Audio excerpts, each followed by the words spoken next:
In this post-election era, an era that saw one of the most highly contested political battles between parties in American history, culminating with the nomination of our 45th Commander-in-Chief in Donald Trump. As our global political and economic situation often fluctuates for the worse, the very popular act of speaking out on social media as a form of social media activism has never been more important than it is today. Since his election and inauguration 3 somewhat months ago, it hasn't been the smoothest of relationships between President Donald Trump and the American people, between his highly publicized usage of social media partnered with his questionable decision-making and policies. It's been nothing short of tabloid-making material. No ban, no walls, Brooklyn College is for all. In a blatant showcasing of solidarity, Brooklyn College faculty and students took to the quad to rally and air out their emotional status and frustration amidst the highly scrutinized presidential fallout.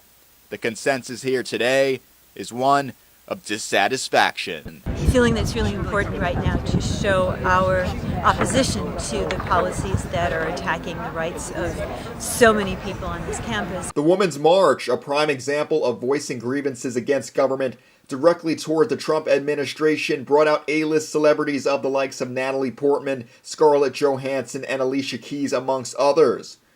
But what about your common folk? How do you start a grassroots activist movement to counter the state of affairs?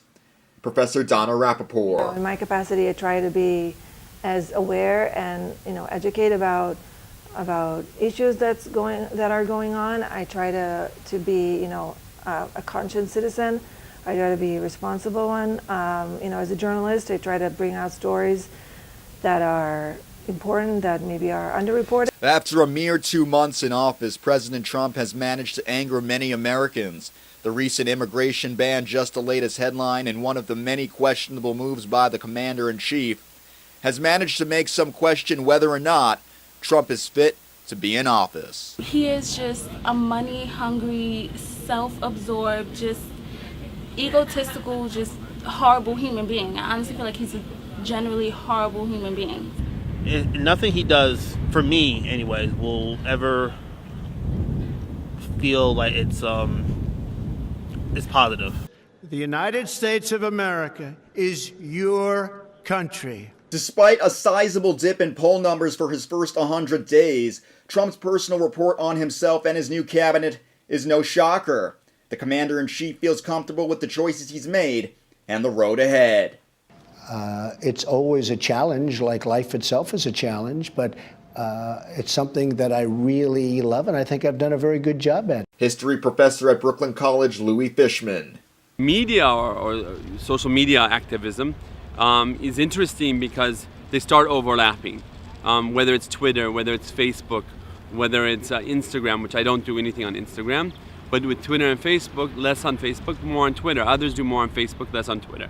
But what we see is that it is a small community of world activists, I think, in that sense, where we start to know each other. It's very hard to unite people as one, but if he was going to, he should go and try and communicate, see what common ground everyone has. Whoever said St. Francis College wasn't a rich melting pot? I'm Michael Garay, and that rich melting pot, it's in full force right now as Community Day has kicked off, and students of varying backgrounds are here to celebrate their heritage. The distinct sounds of the Caribbean helped to kickstart this year's newly revamped Community Day event dubbed Culture Shock.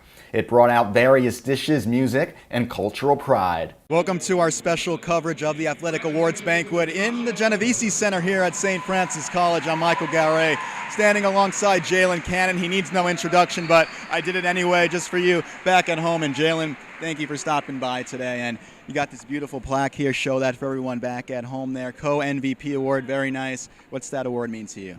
We're back at the Athletic Awards Banquet. I'm Michael Garay, standing alongside Maya McDuff, and she's got a nice award here to tell you guys about the Coaches Award. What does that award mean to you, Maya?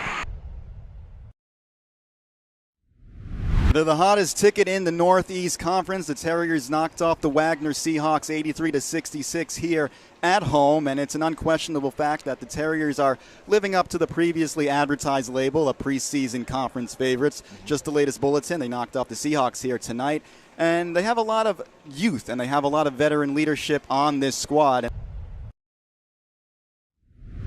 Ladies and gentlemen, you're watching TSN, the Terriers Sports Network, and there's reasons to be celebrating here in Brooklyn Heights as the Terriers were just named the Northeast Conference champions. They beat SFU 66-54 was your final score, and there's a lot to talk about, so let's get to the action right now. And let's bring in Terriers Sports Network analyst Gregory Alcala. It's in the net, and it's Sal Barone with the winner.